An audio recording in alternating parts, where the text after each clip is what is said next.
छोटा जादूगर। इस कहानी में लेखक जयशंकर प्रसाद जी ने एक ऐसे बालक का वर्णन किया है जिसे खेल तमाशा दिखाकर अपनी बीमार माँ के इलाज और अपने जीवन निर्वाह की व्यवस्था करनी पड़ती थी। छोटी सी उम्र में उसने पैसे और काम के महत्व को भली भांति समझ लिया था।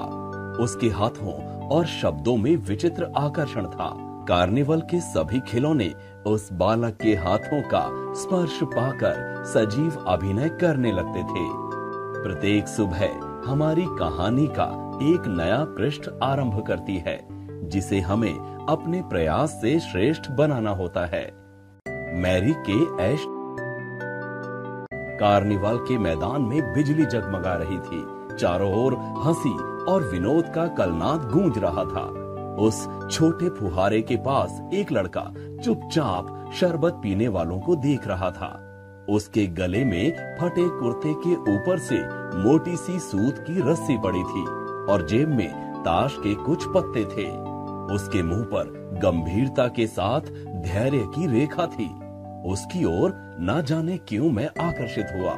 उसके अभाव में भी कुछ संपूर्णता थी। मैंने पूछा, क्यों जी, तुमने इसमें क्या देखा? मैंने सब देखा है। यहाँ चूड़ी फेंकते हैं, खिलौनों पर निशाना लगाते हैं, तीर से नंबर छेदते हैं। मुझे तो खिलौनों पर निशाना लगाना अच्छा लगा। जादूगर तो बिल्कुल निकम्मा है। उससे अच्छा ताश का खेल तो मैं दिखा सकता हूँ। उसने बड़े जोश से कहा। उसकी वाणी में कहीं रुकावट न थी। मैंने पूछा, और उस पर्दे में क्या है? वहाँ तुम गए थे? नहीं, मैं नहीं जा सका, टिकट लगता है। मैंने कहा, तो चलो मैं वहाँ तुम्हें ले चलूं। मैंने मन ही मन कहा, भाई आज के तुम ही मित्र रहे। उसने कहा, वहाँ जाकर क्या कीजिएगा? चलिए निशाना लगाया जाए। मैंने उससे सहमत होकर कहा, तो चलो पहले शरबत पी लिया जाए। उसने हाँ के बहाने सिर हिला दिया। मनुष्यों की भीड़ से जाड़े की संध्या भी वहाँ गर्म हो रही थी। हम दोनों शरबत पीकर निशाना लगाने चले। राह में मैंने उससे पूछा, तुम्हारे घर में और कौन कौन है? माँ और बाबूजी। उन्होंने तुम्हें यहाँ आने के लिए मना नहीं किया?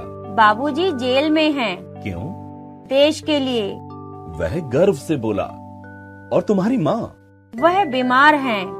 और तुम तमाशा देख रहे हो? उसके मुंह पर तिरस्कार की हंसी फूट पड़ी।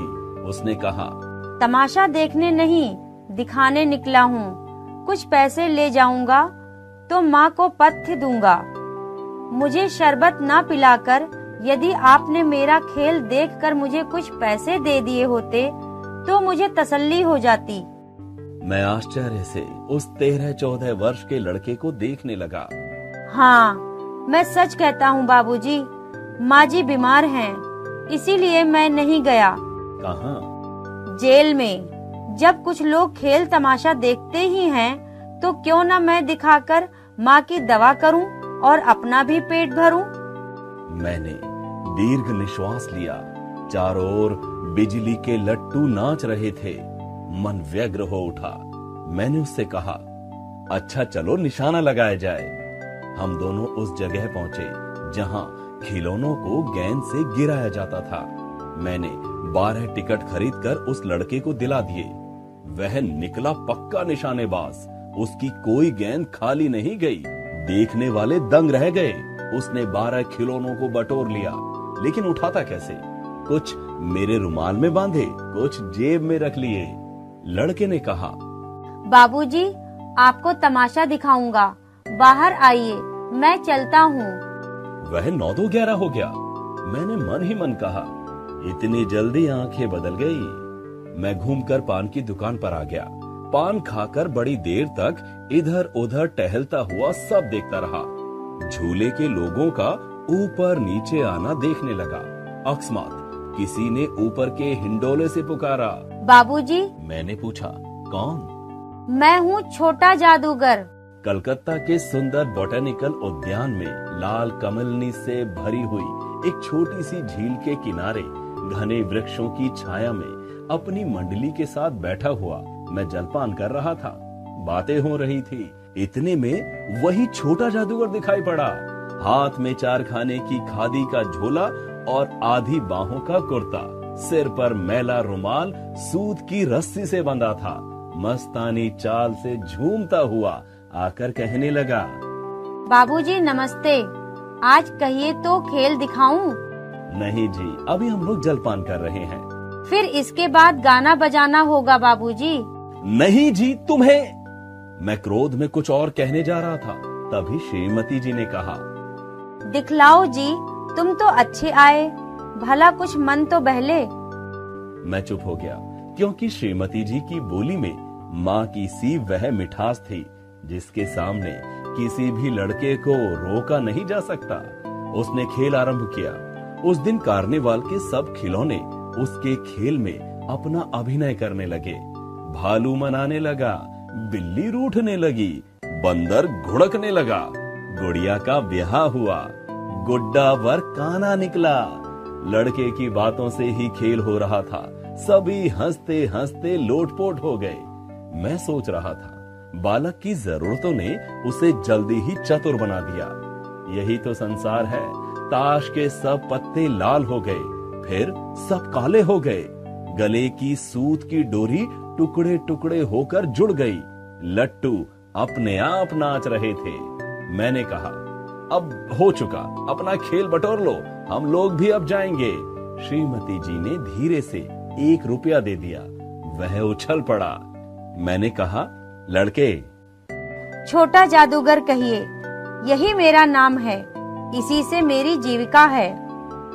मैं कुछ बोलना ही चाहता था कि श्रीमती जी ने कहा, अच्छा, तुम इस रुपए से क्या करोगे? पहले भरपेट पकौड़ी खाऊंगा, फिर एक सूती कंबल लूंगा। मेरा विवेक अब लौट आया। मैं अपने पर बहुत क्रुद्ध होकर सोचने लगा, ओह, कितना स्वार्थी हूँ मैं। उसकी 1 रुपया पाने पर मैं ईर्ष्या करने लगा था ना। वह नमस्कार करके चला गया। हम लोग लता कुंज देखने के लिए चले गए। उस छोटे से बनावटी जंगल में संध्या साए साए करने लगी थी। डूबते हुए सूर्य की अंतिम किरण पेड़ों की पत्तियों से विदाई ले रही थी। चारों ओर सुनसान था। हम लोग धीरे धीरे मोटर से हावड़ा की ओर आ रहे थे। रह रहकर छोटा जादूगर स्मरण हो आता था। सचमुच वह एक झोपड़ी के पास कंबल कंधे पर डाले खड़ा था। मोटर रोककर उससे पूछा, तुम यहाँ कहाँ? मेरी माँ यही है ना, अब उसे अस्पताल वालों ने निकाल दिया है। मैं उतर गया। उस झोपड़ी में देखा तो एक स्त्री चिथड़ों से लदी हुई कांप रही थी। छोटे जादूगर ने कंबल ऊपर डालते हुए कहा, माँ। मेरी आंखों से आंसू निकल पड़े। बड़े दिन की छुट्टी बीत चली थी। मुझे अपने ऑफिस में समय से पहुंचना था। कलकत्ते से मन ऊब गया। चलते चलते एक बार फिर उस बाग को देखने की इच्छा हुई। साथ ही साथ जादूगर भी दिखाई पड़ जाता तो और भी। मैं उस दिन अकेले ही चल पड़ा। 10 बज चुके थे। मैंने देखा कि उस साफ धूप में सड़क के किनारे एक कपड़े पर छोटे जादूगर का रंगमंच सजा हुआ था। मैं मोटर रोककर उतर पड़ा। वहां बिल्ली रूठ रही थी। भालू मनाने चला था। ब्याह की तैयारी थी। पर सब होते हुए भी छोटे जादूगर की वाणी में प्रसन्नता की वह तरी नहीं थी। जब वह औरों को हंसाने की चेष्टा कर रहा था, तब जैसे स्वयं कांप जाता। उसे मैं आश्चर्य से देख रहा था।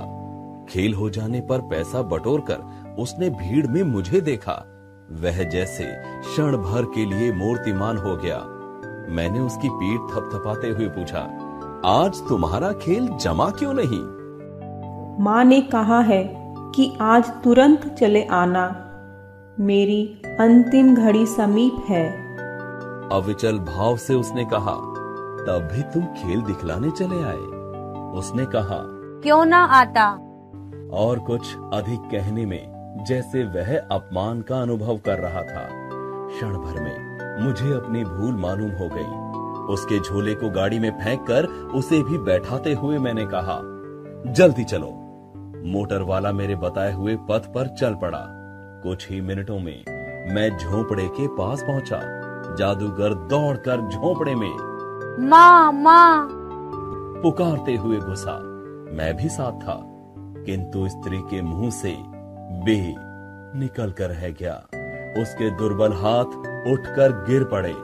जादूगर उससे लिपटा रो रहा था। मैं भौचक्का खड़ा था। उस साफ धूप में सारा संसार जैसे जादू सा मेरे चारों ओर नाच रहा था।